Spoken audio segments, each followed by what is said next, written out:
안녕하세요. 튼튼부동산입니다. 이번 컨텐츠는 저의 경험을 토대로 생애 첫 아파트 매매를 준비하시는 분들께 성공하는 부동산 투자법을 소개하려고 합니다. 첫 번째 영상에서 말씀드린 것처럼 작년 2분기 매수한 부동산은 현재 약 1년 만에 실거래가 기준 시세 차익 2.3억을 기록하고 있습니다.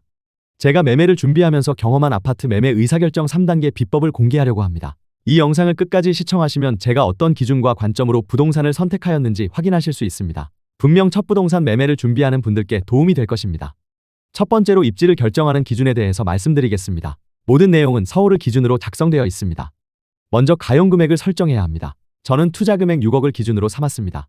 그 다음으로 매매 방식도 결정해야 합니다. 갭 투자의 경우 가용금액과 전세보증금을 매매가로 설정하는 것이 좋습니다. 후순위 대출까지 사용하는 경우도 있습니다만 전세 사기 위험 때문에 새로운 세입자 구하는데 어려움이 발생할 수 있으니 참고 바랍니다. 실거주하는 경우 가용금액과 함께 대출 한도를 잘 알아보셔야 합니다.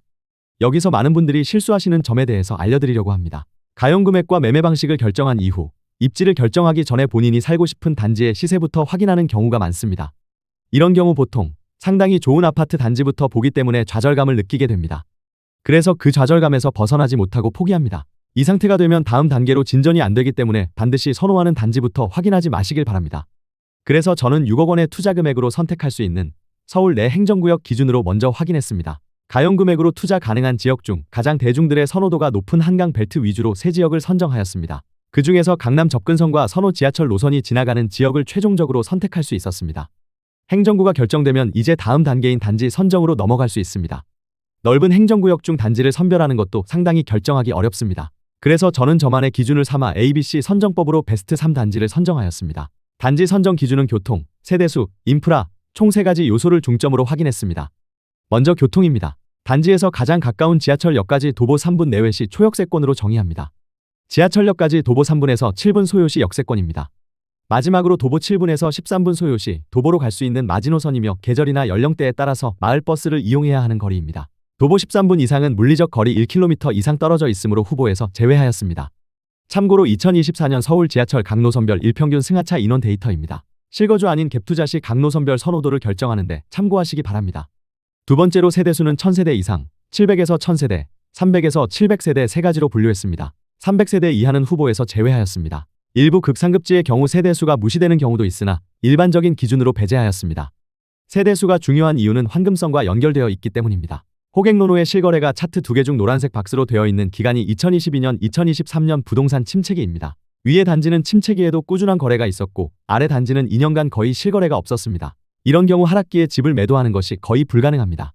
마지막으로 인프라의 경우 초등학교 도보 3분 내에 있는지, 자차 10분 내로 대학병원이 있는지, 마지막으로 준신축 이상의 연식으로 커뮤니티 센터가 있는 단지 위주로 보았습니다. 3가지가 전부 부합되면 A, 2가지만 부합되면 B, 1가지만 부합되면 C를 주었습니다. 그래서 가용 금액으로 매수 가능한 단지들에 대해서 교통, 세대수, 인프라 각각 A는 3점, B는 2점, C는 1점을 주었습니다. 말씀드린 ABC 선정법으로 3가지 요소의 점수합이 가장 높은 베스트 3단지를 최대한 객관적으로 선정하였습니다. 객관화할 필요가 있는 이유는 부동산은 내가 좋아하는 단지를 사야 하는 것이 아니라 남들이 좋아하는 단지를 사야 하기 때문입니다. 여기까지 오면 이제 매물 결정 단계로 넘어갈 수 있습니다. 이제 매물 결정 단계부터는 주관적 선호도에 따라 다양한 선택지가 있습니다. 먼저 가격의 경우 저는 직전 실거래가 대비 5% 이상 오른 호가는 배제하였습니다. 물론 부동산 상승기에는 내가 매수한 가격이 신고가일 확률이 높습니다. 신고가를 피할 필요는 없다고 생각합니다만 최근 실거래가 2건 평균보다 5% 이상 높은 호가는 리스크 방지 차원에서 고려하지 않았습니다. 실제로 저는 직전 최고가 대비 1000만 원 오른 호가 매물을 매매하였습니다. 두 번째로 동의 경우 각 단지별 선호하는 위치에 대한 정보 수집이 필요합니다. 층의 경우는 저층 매물은 제외, 중층 이상으로 보았으나 개인 취향의 영역이기도 합니다. 타입의 경우 판상형이 타워형보다 선호되며 조망은 트인뷰, 단지 조경뷰까지는 괜찮다고 봅니다. 향의 경우 정남향과 남서향, 남동향 위주로 보시기 바랍니다. 최종적으로 저는 로얄동, 중층, 판상형, 단지 조경뷰, 남동향인 매물을 선택하였습니다. 오늘의 컨텐츠 다시 한번 정리하겠습니다. 1단계 입지 선택의 경우 가용금액과 매매 방식을 결정한 후 그에 맞는 서울 내 사람들이 선호하는 행정구역을 선정하였습니다. 2단계 단지의 경우 ABC 선정법으로 교통, 세대수, 인프라 관점에서 점수화하여 베스트 3단지를 선별하였습니다. 3단계의 매물 선정의 경우 직전 실거래가 2건 평균 대비 5% 이상 오른 호가는 배제하였고 동과 층, 타입, 조망, 향의 경우 매물 조건과 개인 선호도에 따라 좋은 매물 선정하면 됩니다. 오늘의 컨텐츠는 마무리되었습니다. 제가 유튜브를 시작하게 된 여러 가지 이유 중 저의 실전으로 경험하며 느낀 점, 잘한 점, 잘못한 점에 대해서 공유하며 시청자분들께 좋은 영향을 드리고 싶었기 때문입니다. 앞으로도 양질의 컨텐츠 만들며 함께 성장하는 채널이 되고 싶습니다. 내용에 만족하셨다면 구독과 좋아요, 알람 설정 부탁드립니다. 감사합니다.